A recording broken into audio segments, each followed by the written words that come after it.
very critical of, because again, I'm 31 and how the hell do I see this? And you work for them and you have never questioned the history of Dr. Fauci. You have never questioned all of his suggestions over the years. Do you know his track record? Do you know all the things that this man has suggested that have not worked? Not recently. I'm talking about all the way back to the 1980s and 90s when he became one of the individuals who became America's doctor. You need to research the people who you work for and with so that you know that you may be a party to the destruction of your people unwittingly, unknowingly, unintentionally. And too many black folks help to destroy their own people and their culture. Mexicans, Jewish people, white people even help to destroy their own people without even knowing it, because they go along with a damn script that was pre-written by someone who does not have their better interest at hand. So what is the purpose then? What is the purpose then of them worldwide and putting talking heads up for all of us then? Absolutely. And I love this argument as well. This is why they don't like to have your brother on. There was an advisor to President Jimmy Carter by the name of Zbigniew Brzezinski. He stated that in earlier times, quote, I just want to say, if you ever end up on Jeopardy, you win in that whole thing. Zbigniew Brzezinski particularly said, quote, in earlier times, it was easier to control 1 million people than to physically kill 1 million people. But in today's time, it is infinitely easier to kill 1 million people than it is to control, end quote. Global 2000 was authorized under President Jimmy Carter. In Global 2000, which is a government policy, you can go ahead and look this up. It specifies how to use food as a weapon and how to use reproductive services as a weapon. If you go back to Dr. Henry Kissinger in 1974, who was the 32nd Secretary of State under President Richard Nixon and Gerald Ford, Chapter 6, he specified, quote, depopulation should be the highest priority. All right. Welcome back. Yes. Another star episode of Exquisite Conversations podcast, sponsored by Exquisite PR firm. The owner and the founder of both platforms is Miss Nicole Jordan. I am your co-host, King Jacob, and we're going to get into a very, very, very, very heavy topic today. A topic that, I've always wondered about, and I've always, heard different things about it. And so, without further ado, we're going to let the guest introduce himself so you can get familiar with him at home while you're watching. Well, thank you. My name is Kamess Haki Butler. I have a master's degree in addiction science and counseling. I've been in this field for more than 35 years, working with families, youth throughout the state of New Jersey. And I enjoy the opportunity to be here tonight. Okay, thank you. So, when people ask, who is the Elder Kamess? Okay. What type of answer is that, literally? Well, for those who've been knowing me a long time, will have a lot of insight. But initially, when you see me, you're gonna be very inquisitive about who is this guy. Most of the time, 90% of the time, dressing African garb, and been dressing African garb for well over 20 years, as a respect to my ancestors and the people that we come from. So I wanted to uphold a tradition that was taken from us here in the diaspora of America. So part of who I am is, like I said, is people not perceive who I really am. I am a person that cares about human life. I'm a person that cares about youth. I'm very passionate in working with youth, and that's been as far as go back from that. I was an adolescent, so I'm very passionate about helping people, and that's been my motto all my life. Regardless of the education I've received, the different places I've traveled, always been about helping people. Okay, so what's so interesting about you is you have had a lot of education in the science, addiction, and counseling field, and just to get started, growing up, did you see a lot of people who face substance abuse? Substance abuse was something that I saw growing up in the context of in my family. Men drank alcohol in my family, my uncles, but it was seen as from my eyes that as you become a man, it was okay to drink. The men in my family held down their jobs. They went to work every day. They provided or helped provide for their families. So I saw alcohol as not a problem. When I was about maybe 12, 13 years old, one of the first members to my knowledge, uh, a very dear uncle of mine passed away of cirrhosis of the liver. And I asked the question, what is cirrhosis of the liver? How do you get cirrhosis of the liver? And the answer was given to me from drinking alcohol. I was like, wow, I never knew that alcohol can have such devastation on us as individuals. So when I think about alcohol, and part of why my podcast even came to be was I wanted to shine the light on the impact of alcohol in my family first. It was shared with me that I've had some family members pass away of addiction of alcohol, and we didn't even know that it was a significant problem. Like I was growing up, we knew family members drink, but that was a manly thing to do. You worked hard. At the end of the week, you could drink. So that's how I saw addiction growing up in my family. Okay, thanks. Okay, we have Big C out of Greenville, South Carolina, tapping in with us. Phenomenal Southern soul singer, man. Thanks for tapping in, family. We definitely appreciate you. So, growing up, you seen various things of addiction, and I'm pretty sure alcohol was not the only thing you seen, correct? That was the only thing I seen with alcohol. Okay. Cause with me growing up, man, I had some childhood friends. Some of some of they folks drink, but and I can remember when Big Daddy Kane came out with "Ain't No Half Stepping." I can remember that I knew people who I was going to school with that parents got hooked on crack cocaine, and I seen grandmamas have to raise 4 or 5 kids. You know what I mean? Because the daughters was out there on those drugs, and so substance abuse comes in so many different shapes, fashions, and forms, and Yes. so that's why I asked that question. Well, again, growing up in my immediate family was alcohol. Okay. As I got older, yes. Did I see other addictions from other drugs? Yes. But in my family, it was alcohol. Okay. Great. So now you went to school, you got a master's, Yes. and you know, um, I haven't met very many people who have a master's in what you have a master's in. You know, uh, uh, um, science, addiction, and counseling. Right. So, can you go in depth and explain to what that schooling is like?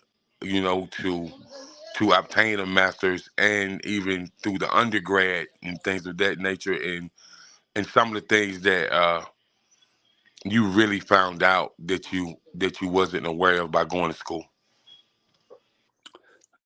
Yes, I have no problem doing that. The undergrad was no exposure to the subject of alcohol / addiction. That was just part of a college thing that you did. You drank. You had fun.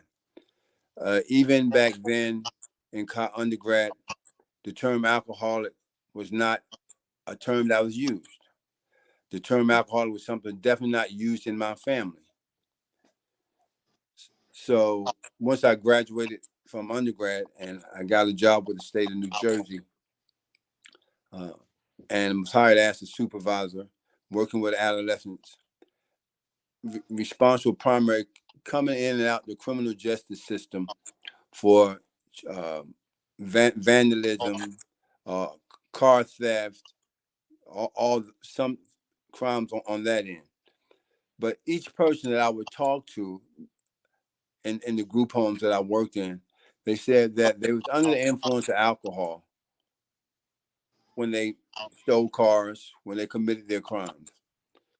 But the model that I was being taught and responsible for helping the young men to correct this problem was focused on the criminality and their behavior, not were they under the influence of any drug when they committed these crimes. Therefore, that was the main focus in the push. But as time went on, I wanted to find out more about this. And I wasn't permitted on that job to focus on their addiction, or wasn't at the time wasn't addiction, their alcohol use, or just quote unquote getting high. So I stepped out of that job and took a major pay cut and went more human service to learn more about alcohol and addiction and how it affects people. And there, I obtained what's called an associate alcohol/drug counselor. I became a CPS, a certified prevention specialist, to learn more about how alcohol affects the individual. And alcohol itself is a mind, mood, also a substance. So when you look at that, you say, okay, these kids are very young, 15, 16 years old, not really knowing that it's a mind, mood, or something, but they knew, well, they felt that, hey, they put them more at ease, and they was more inclined to go out and steal a car or do a criminal activity when they was under the influence. So that right there made me want to learn more about the individual's behavior once they start using.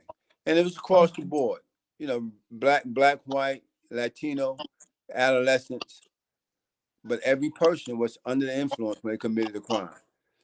Oh wow! So you really touching base on the youth, Yes. the young generation, and so statistically, how many? What's the ratio of young teenagers that go through substance abuse when it comes to alcohol? Well, the youngest age in some of the studies that have done over the years and working with people, they start using between the age of 12 years old.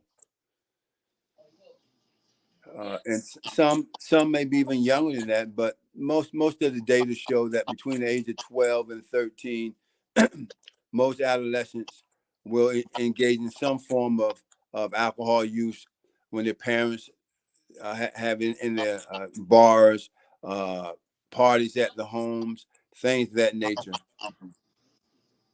So the numbers are very high in that context. But you really have to look at how young adolescents start using alcohol.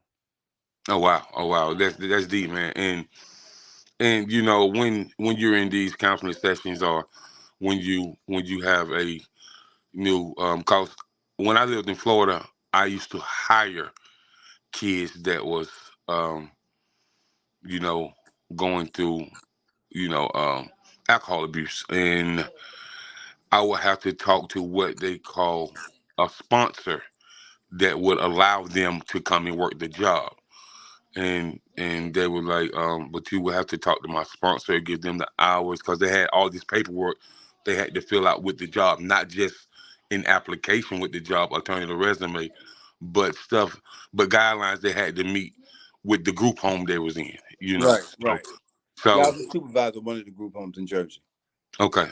So I definitely know what you're talking about. So as far as when you when you when you partake on a new client and whatnot, and how are those counseling sessions?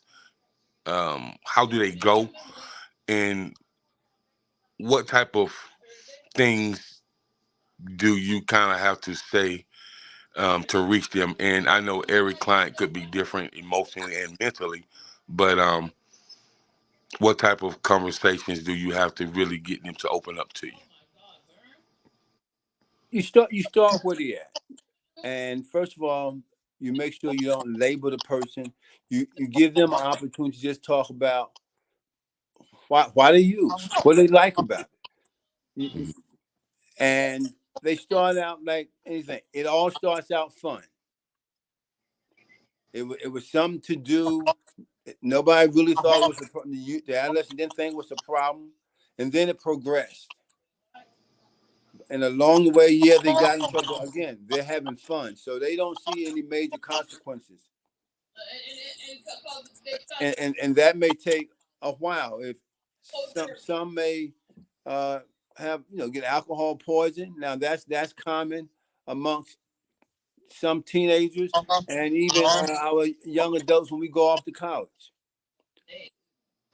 because anywhere from, say, if you start tasting alcohol, using alcohol between the age of 12, 13, sneaking it. Now you're 18, 19, you feel like you're grown, and you have some type more access to it, and that's become a social norm. You're not looking at how it's really affecting your body. You adolescents look at, they're young. This is what you're supposed to do when you're having fun. Some of the feedback that I've gotten from different youth. Hey, we're kids. This is how you have fun. So they're not looking at how it's affecting their kidney, their liver, their organs. And by the time they're 30, 35, they may have cirrhosis of the liver. Oh wow. So wow, interesting. So we have tapping in with us Johnny O.C. Hopkins of Ward, South Carolina.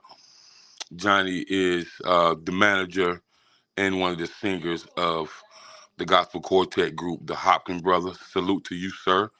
And we have Little Terry out of Atlanta tapping in with us. He has a nonprofit organization that STEM for the youth, and he teaches them, entertainment, education, and how to become productive citizens with the emphasis on community development.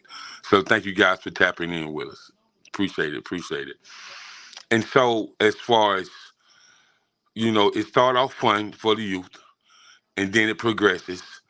And so, would you say the alcohol affects their mental capacity, and also the alcohol affects their emotions? Oh, 100%. Mental capacity in the context, cognitively, how they're thinking, decision making, putting them more at risk of the things that they're doing. So they're not, again, I saw saying it's a mind, mood, altering substance. So they don't even look at what they're going through internally. They're paying that no attention. Yeah, they may throw up, but they're not saying, hey, my body, I'm really overdosing on alcohol. They just drank too much. No different than when maybe I saw my uncles and different people. They just had too much to drink. It's part of a norm. Uh, Adolescence. But what happens? The progression for many of them, it doesn't stop there with just alcohol. Now somebody going to bring, back then, which is now legal, they bring a little weed into the picture.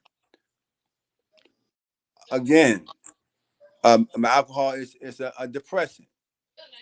So it's affecting the central nervous system, affecting the neurotransmitters. They're not looking at any of those things, how affecting the serotonin or in the brain, dopamine. They're not looking at any of those things, or how this is a drug. Oh, okay, wow.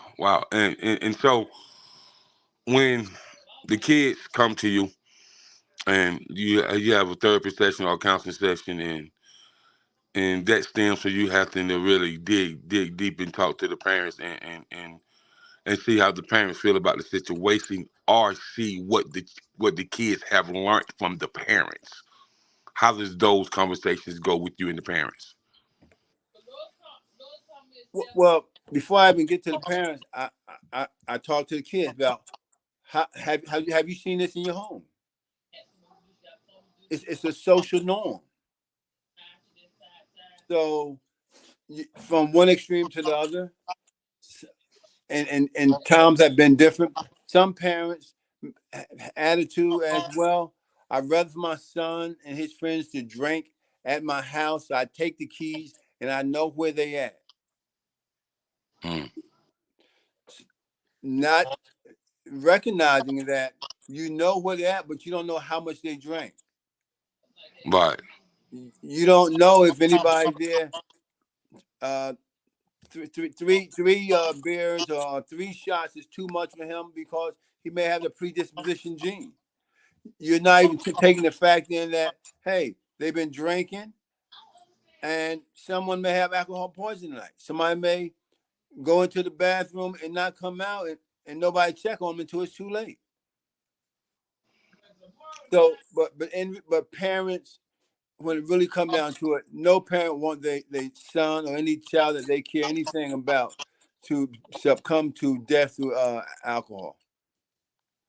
Right. And then why drinking alcohol, and we know, because I have some friends that would say to me, man,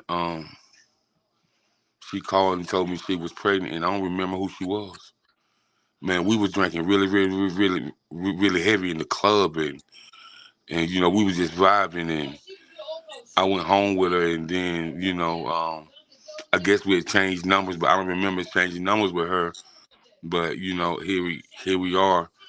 You know, it's 2 months later, and she's calling me and telling me that she's pregnant, and I don't even know who she is. And that's a common theme at a young age.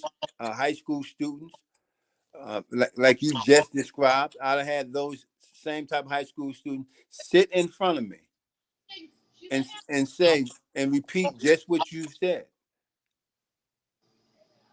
Mm. That I don't I got a baby on the way, but I don't remember. I vaguely remember the night. And I had guys tell me I woke up and my pants were down to my ankles. Hmm. Man, But that's deep. That's deep, yeah, man. That's deep, and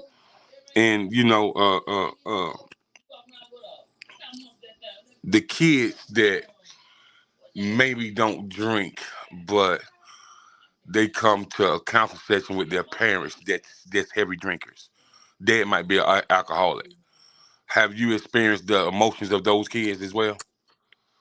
wow, yes, and it comes out in various ways when I'm teaching classes to younger kids. I mean, as young as 7, 8 years old. I never forget. I was teaching a class about just raising your awareness of alcohol. And one kid, more than one, but two brothers, started talking about how much their parents drink, and it. I was not aware, and that was definitely not my intention. But see, it creates a social norm. So if they see this in the home, and regardless of their parent, one or both, having problems, it's all too often that the child think, hey, this is how I want to have fun. I don't want those same consequences, but the drinking is a norm. I often ask adults, where did you first see uh, alcohol / drugs at? And they say in their families. Mm. That's all too often. And it's a rites of passage. It's a manhood thing. Like I said, oh, when you start drinking, now you're a man. Right. You know the term that we always heard. Oh, when a person drank too much, they may be they're going through withdrawals in terms of OD and drinking too much. They say, well, oh, that person can't handle his liquor because he's throwing up. We all have heard that because he's throwing up because he can't handle his liquor. Right. And they don't look at, hey, if he wasn't throwing up, he might be dead. He might have went home, went to sleep, and didn't wake up. So let's talk about the person that be so intoxicated of alcohol, the person didn't wake up, or they had to rush the person to the hospital because they couldn't wake him up, right. or wake her up. So, can you go into detail and through consuming so much alcohol, how that happens and how that affects your it affects your bloodstream, and it affects your breathing. It affects the oxygen to your lungs and to your heart and stuff like that. So right. So what you're talking about is what I said. It's a depressant.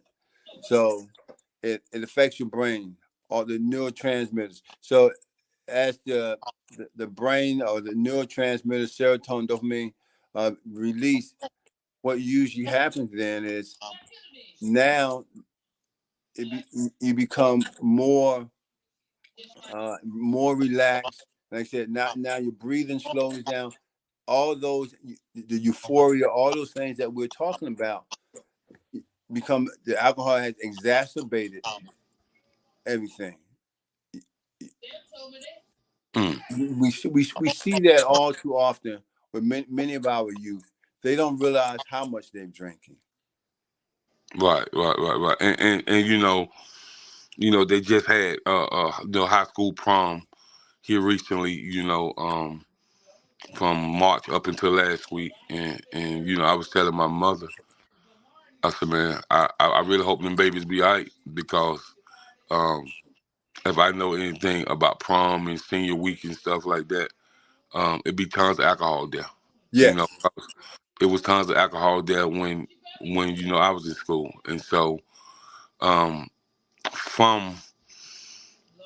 the drinking, right, the mental capacity and the emotions, and cause drinking often sometimes can cause a domestic violence dispute, and Yes. so certain alcohols make people real mean, and so when they come and see you, what is those conversations of them being held accountable, or do they always run away from accountability? Well, the accountability, when you talk about DV, domestic violence, that comes with a price. On every Sunday night, I run a domestic violence anger management group for adults. And I asked the question, was alcohol/drugs consumed at any point during or before your altercation that led to you to be now in front of me? And 90% or more of everyone that I have these here classes for say yes. And it got out of hand.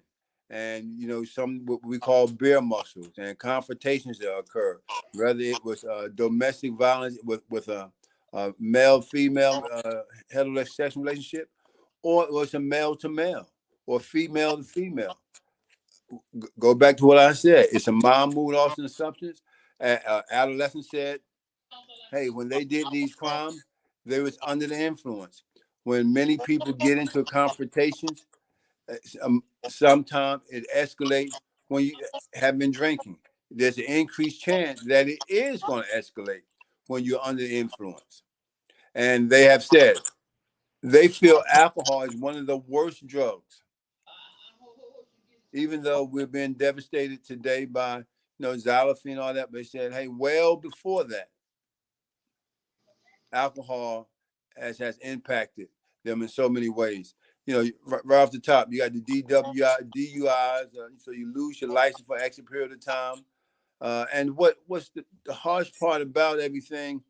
Alcohol is legal.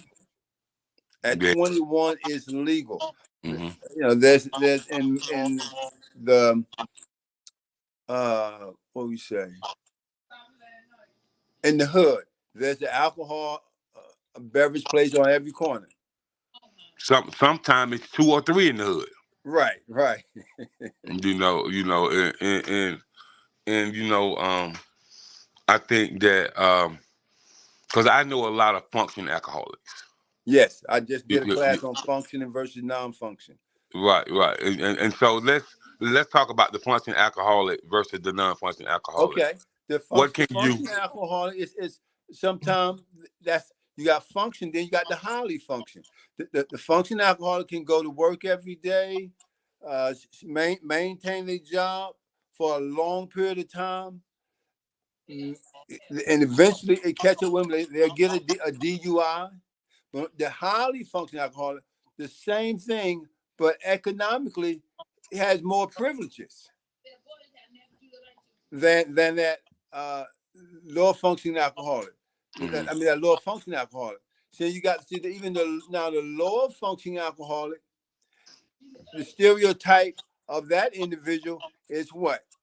Can't hold down the job, no education, Right. has a criminal background, all of those things. But now look at this highly functional alcoholic who driving the Lambo, who driving the latest Mercedes, living in the suburbs or community. How's that individual functioning? Over a period of time, it comes down to they both going to eventually get DWIs, but that highly functional alcoholic is going to look at that he or she is still better, a better person than that lower functioning alcoholic. So you got the functioning and the non-functioning. So the non-functioning, like I said, it comes with all the stereotypes. It's a stereotype assumption that that dysfunctional alcoholic, he must be a criminal, has a criminal background or some nature, has no vehicle, must be homeless. That's that type of alcoholic. But then you have that functioning alcoholic who go to work every day, is able to maintain a level of income to maintain his family for a period of time. But over a period of time, it catches up with you, regardless of whether you are quote unquote the functioning, highly functioning, or the dysfunctional alcoholic. Your behavior is the same. The highly functioning alcoholic have better resources.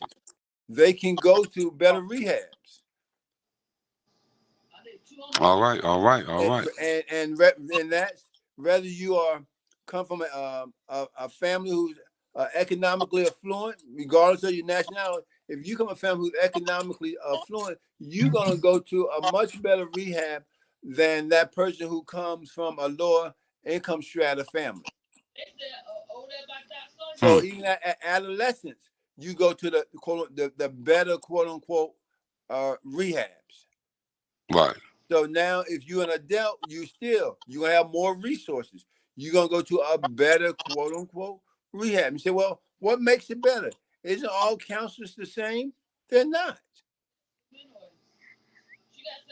I believe I'm the hardest working counselor in my entire community, because regardless of my master, I study, I prepare, my preparation for all my groups. Whether I'm dealing with the functional, the non-functional, the 5 stages of change, I'm preparing. So each time I step in there in my office or I'm doing a session, I want to give my best. And all my clients know I'm giving my best. And they tell me, wow, we really appreciate you. Right. Okay. So we're going to take a quick commercial break. Yes. And we'll be right back with the topic, substance abuse. Mainly, you were talking about alcohol and how it affects lives and how it affects the body. We'll be right back shortly. Shout out to the men that just came home from jail and said no matter what the circumstances is, I'm never going back. Shout out to the men that said I'm tired of neglecting my children. I'm stepping up and being a man for my children, teaching them morals, honor, responsibility. Shout out to the men that say, you know what, I'm tired of sleeping on that couch. I'm tired of using my mother. I'm tired of using that girl. I'm going to step up and be a man for me. Shout out to the men that just graduated from college or going to college. Shout out to the men that graduated from trade school. Shout out to the men that say, yo, I'm just tired of being tired and I need to make a change. Shout out to the men that stayed there, that's raising their children. Shout out to the men that's getting married or want to stay married. Shout out to the men that's taking care of children that's not biologically theirs. Shout out to the men that's trying to figure it out. Shout out to the men because you are a beautiful soul. Shout out to the men that's just being a part of everybody's life to make a change, man. Stop the violence. Shout out to my man from Philadelphia, Pennsylvania, B. McFly. Brother's making an impact in the community, and he's trying to get the youth to understand that's growing up to be men, that you are important, that you are somebody that we need you in society. So shout out to him. Yes, and shout out to the City of Brotherly Love, because I have Dr. Simmons coming on my podcast on the 18th, who's also going to talk about, because he worked in the emergency room for at least 10 years, and now he's in Atlanta, and he dealt with seeing the effect of substance abuse on a daily basis. So shout out to that brother. No doubt, no doubt. So we was talking about the youth. So when you're counseling adults and they've been going through this alcohol substance abuse for years, 20 years or more, yes, what is the hardest obstacle for them to overcome? It varies because they have repeated the same behavior over and over, and many have tried to get off, whether it's alcohol or other drugs. But we have something called, the stages of change, which you got the pre-contemplation, contemplation, preparation, action, and then maintenance. So in that pre-contemplation and contemplation, you go back and forth until you get ready to really consciously, really want to make that change. And even when you make that change, life situation, circumstances, you have some called triggers, still may trigger you to keep you in that addiction for such, like you said, 20 years. But in the course of 20 years, you may have tried to stop 10, 12 or more times. So it's a lot of work. It's a lot of work, and you got to have a lot of support systems in place. You have to change your environment. Many have had to change their environment. They couldn't go back to the same people, places, and things. You have to have that support group, whether it's AA, NA, across the board. The church has played a major part in recovery and sobriety in the African Black community. Dr. Frances Boyd Franklin talks about that in one of her books, how the church has impacted. I had several guests on my podcast talk about how what was instilled in them as God being instilled in them at a young age, whether they listen or not, as the more they got out there, they gravitated back to that belief. And for many of them, from pastors to deacons, they said the church has been the foundation to continue to try to hold on, and holding on to God, to their understanding, it has made the difference in their life. That's wonderful. That's great. That's wonderful, because everybody needs their sacred place. Everybody needs that safety net where they feel they're not in a judgmental zone. And so, a lot of times, your church family can help you do something that you may not even feel like you can talk to your immediate family about. That is true. And I have many friends who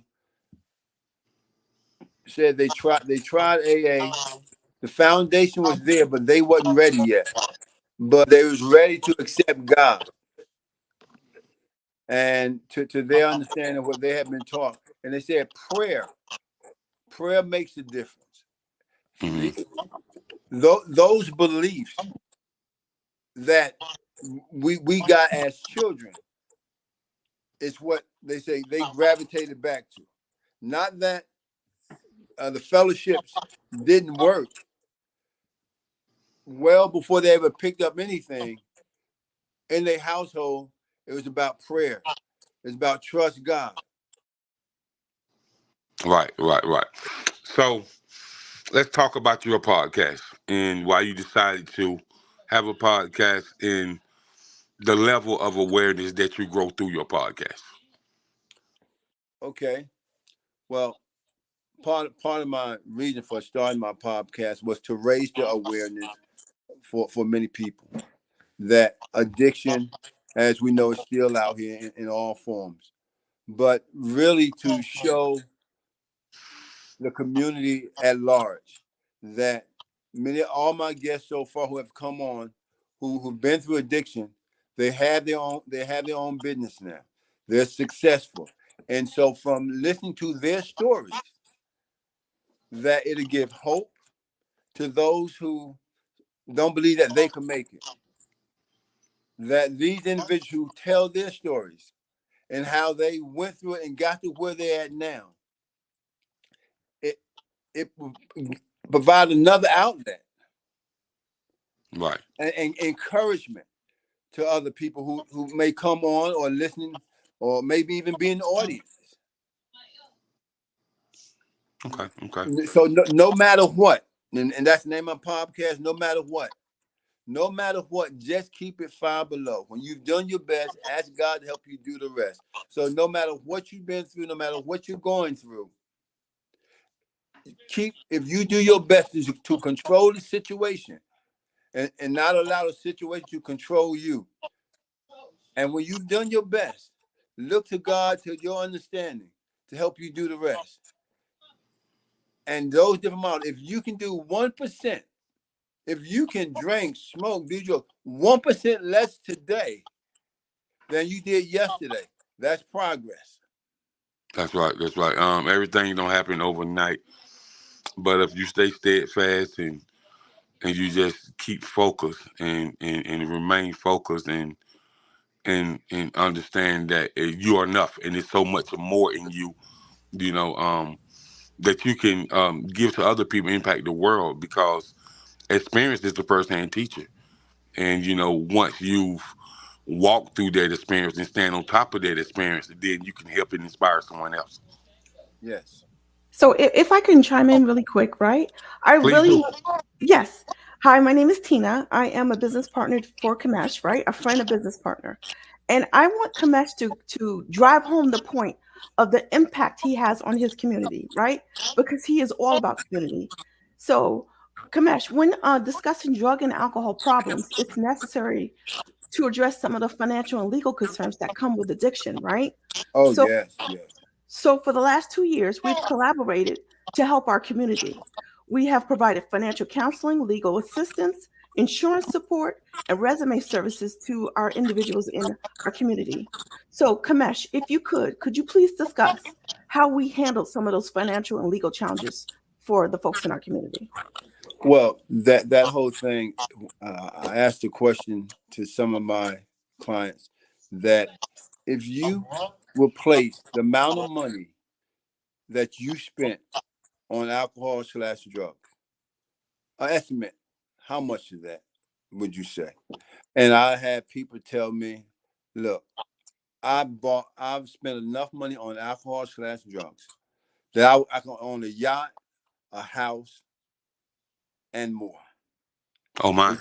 They said, and it's a big table in my office. I said, well, how much of money what you think? He said, the table wouldn't be able to hold the amount of money I would spend on alcohol/drugs.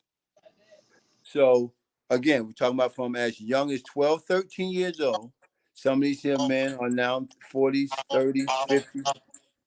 So part of what Tina and I have tried to do was these individuals who have now been through those phases and more stable,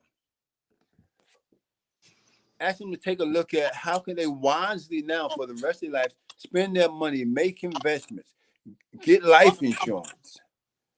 So if something happened in their life that their children or their wives are not looking, well, what can I do? I gotta now go on PayPal to get something to cover your funeral expenses.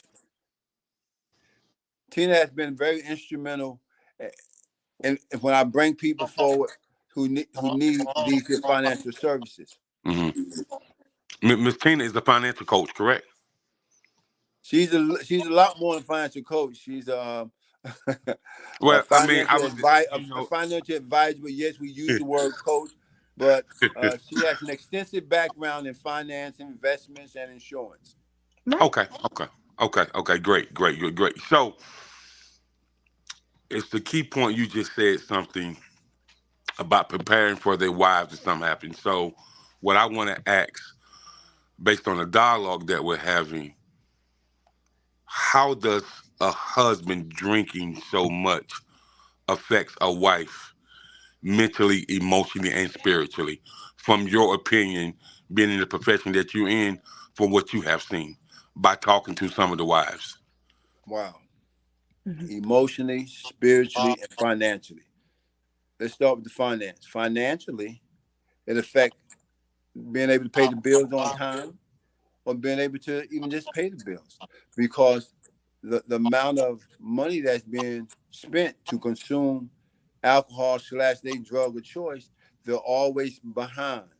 They never have, say never, many times they don't have enough money to meet their financial obligation. But from a financial standpoint, if forget about if you got a son or daughter in college or even in school, you don't have enough money to provide the needs for your child in school, the different activities that your son or daughter may want to be in. You don't have the money to help further that, or your son may have to quit a sport, your daughter may have to quit an activity, can't go on a certain type trip because the finances are not there. Right. So what we do is we just take an assessment of what the family is spending, right? We diagnose the problem, right? And then we provide a solution, right? On how I could put more money back into the house and how you can just realign your spending. Okay. So do you guys have your own nonprofit as well? I do have one. Okay, so can you go in detail and talk about the nonprofit? The nonprofit and for profit, and I say nonprofit and for profit because even though one is for profit, there's what we call a sliding scale. A sliding scale is based on what you can afford / your income that you have coming in. So if I set the sliding scale at $50 a session, opposed to $85 a session or $100 a session, if you can't afford that $50 cost, of you're not making that kind of money, then I got to slide that even down to something you can afford. Okay, so that's where the nonprofit piece comes in at, in terms of it's a profit business for those who have, the different types of insurances, and insurance can pay for X amount of whether it's mental health / substance abuse treatment and grants and things that you get. So with the different grants and things that you get, you can then offset some of their costs for treatment. Okay. Great. Now, so as far as once you get them, sober, and you get them, on the program of, owning life again, because living in a world of alcoholism, that's a whole different world. But when you're sober, you have to regain your identity again. You got to fall in love with yourself all over again. And so once you get them to that point, is there another point that you have to get them, upbeat with their emotions and with their mental health. Yes, Because you have to put a plan in place, and that support plan is still you're going somewhere for treatment. So you may have some support groups, whether they're NAA, whether it's another support group that you're actually going to for treatment, some community-based programs. okay, So you still have to keep all those things in mind because there's a thing called relapse. I'm not talking about the relapse, the triggers. So you have to put a plan in place, and all too often I talk about, so what's your plan today? What are you doing? So that some people say, now I'm looking for a job, actively looking. I'm calling places. I'm going places. That's very important. So that's part of the plan. What are you doing? Well, I do go to work every day. I don't people, place, and thing. I don't pick up the phone when I know why that person is calling me. right. I So don't go certain places where I know we got Memorial Day weekend coming up. Here we are in May. Some of my individuals said, look, I can't go to my relative's house for the cookout. right, yeah. So I have to stay home and have my own cookout. Because they know what's going to happen. It's been happening for years. Nothing has really changed. So, yeah, you have to Right. distance. Because that environment is a trigger for some.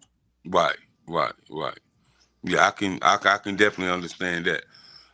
So with that being said, as far as getting them on the right track, and you got them good emotionally, you got them good mentally, spiritually, they've got out their situation and they understand how much God really loves them. So, are there any of the people that you counsel, the people that you've helped over the years, do they become public speakers about alcoholism? Well, usually at AA and NA meetings, they go that route. They get positions within those fellowships. So they may be a speaker some at another meeting. Okay. They become sponsors. Okay. So Okay. you get, say, 15, 20, 30 years clean time. Now you can become a sponsor. Okay. Got it. So, Miss Tina, I would love for you to introduce yourself once again. Tell us about who you are. Tell us about what you do, and tell us why you're the real deal. Because Kamess says I'm a real deal. Um, my name is Tina Reeves. I live in New Jersey. I met Kamess, maybe 2 years ago. More than As a that now. more than that now, right? As Yeah. a referral from a friend. I am a financial advisor, a financial coach. I educate first. I just take an assessment about your current finances, and I offer educate and I offer solutions. That's all I do. Okay. Great. And so, I want to put it out there. Um, Financial literacy. Yes. It goes hand in hand when a person is going through, substance abuse, and when they trying to get on the right track, and when they trying to learn how to live again. Hmm. And so I did hear you say that you guys have programs and Hmm. stuff that you help with. So I just want to ask you one question while we're on here. Sure. Financial literacy in the Black community. Is lacking. Why? Absolutely. This is what I want to ask. Why didn't we have any classes? I'm from the South, so we had no classes on that. We had the closest thing we had to a class on financial literacy, and it wasn't financial literacy. It was governmental economics. Hmm. Hmm. That's the closest thing, but that ain't really tell you much about financial literacy. Like in stemming from Black and brown people in our communities, Hmm. financial literacy is very, very, very important. And it wasn't told us, wasn't explained to us. We didn't learn anything. I feel like I shouldn't have to learn about an LLC or S corp or C corp or a corporation or a nonprofit when I got grown. I feel like I should have learned that at 15 or 16 in school. Absolutely. And I have the perfect answer for you.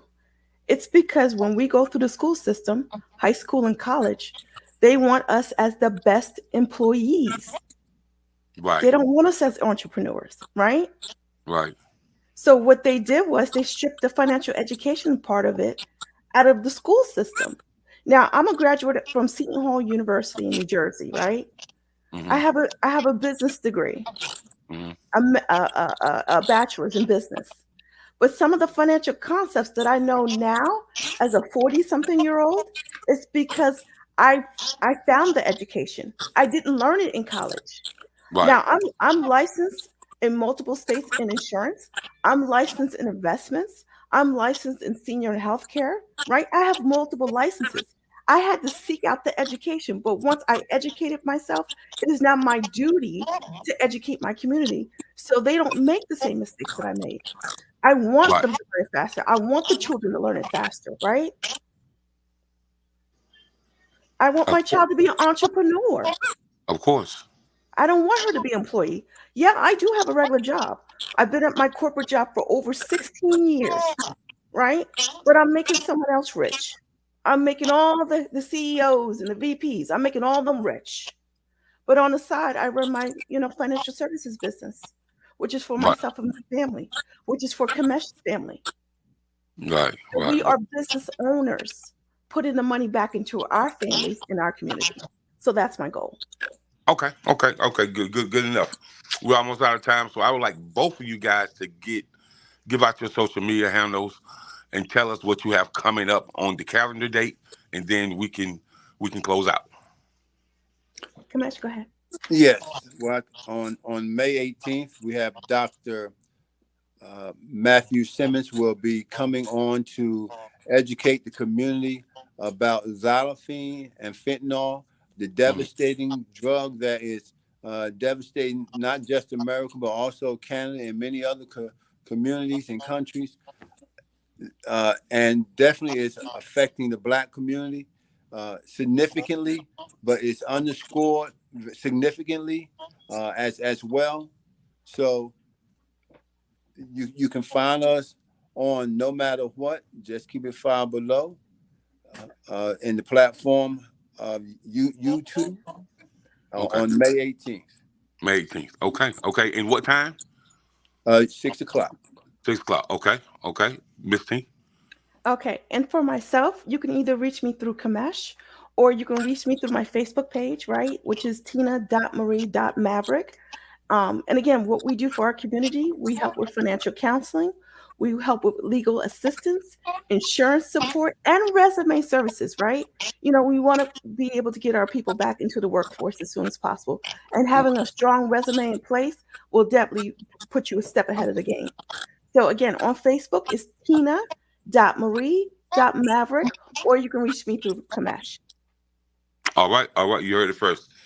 The Chatterbox with King Jacob. I want to thank everybody for tapping in with us that tuned in, and I want to give a shout out to MJ for really plugging this interview. Salute to you. MJ, MJ, Yes, MJ, we thank yes, you. yes, yes, yes. Salute to her, and salute to the Village Global Network. This is powered by the Village Global Network, and that's a part of my team, the Village Global Network, and owned by Exquisite PR firm, which MJ is connected with me through the Village Global Network. So I definitely want to thank her for all that she does. So, and thank you guys for coming on and chopping up with me. And I look forward to seeing you guys soon again. In the near future. Yes, we look forward to that too. All Same right. here. Have a wonderful night. Thank you so You too much. now. Thank you. All right. All right.